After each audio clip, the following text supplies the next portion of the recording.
چہرے کے اور باقی پورے جسم کے غیر ضروری بالوں کو ختم کرنے کے لیے آپ ڈفرنٹ طریقے استعمال کرتے ہوں گے، جیسے کہ آپ ویٹ کریم یوز کرتے ہیں، اس کے علاوہ آپ ویکس بھی استعمال کرتے ہوں گے. لیکن آج ہم جو آپ کو ویکس بتانے چاہ رہے ہیں، اس سے نہ صرف آپ کے غیر ضروری بال ختم ہوں گے، بلکہ اس سے آپ کی جو اسکن ہے وہ بھی فریش ہوگی اور اس کے بلیک ہیڈز بھی ختم ہو جائیں گے. آج ہم آپ کے ساتھ ڈاکٹر راحیل کا ویکس کرنے کا نہایت ہی کارآمد اور مؤثر طریقہ بتانے جا رہے ہیں، جس سے نہ صرف جسم کے غیر ضروری بال ختم ہوں گے، بلکہ رنگ بھی صاف ہوگا اور بلیک ہیڈز اور وائٹ ہیڈز بھی ختم ہوں گے. تو ویکس کو بنانے کے لیے جو اجزاء میں آپ کو بتاؤں گی، اس میں ہے پسی ہوئی چینی 1.5 cup, glucose 1.5 cup, lemon juice 1.5 cup, پانی 2 کھانے کے چمچ، پان کا پتا ہاف چائے کا چمچ، چھالیاں 2 کپ. اس کو بنانے کے لیے سب سے پہلے چھالیاں میں کتھا ڈال کر پکائیں. جب جل کر کوئلہ بن جائے تو پیس کر چھان لیں اور ایک سائڈ پر رکھ لیں.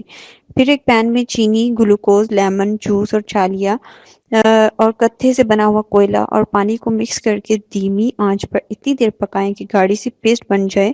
ٹھنڈی کر کے کسی صاف بوتل میں محفوظ کر لیں. جب استعمال کرنا ہو تھوڑی سی نکال کر ڈائریکٹ بغیر کسی پٹی کی مدد سے ویکسنگ کر لیں.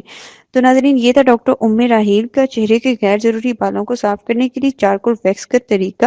اس کو استعمال کریں اور استعمال کرنے کے بعد ہمیں اس کے نتائج کے بارے میں ضرور بتائیے گا. اور مزید ہمارے اچھے اپڈیٹس کے لیے ہمارا چینل سبسکرائب کریں. شکریہ.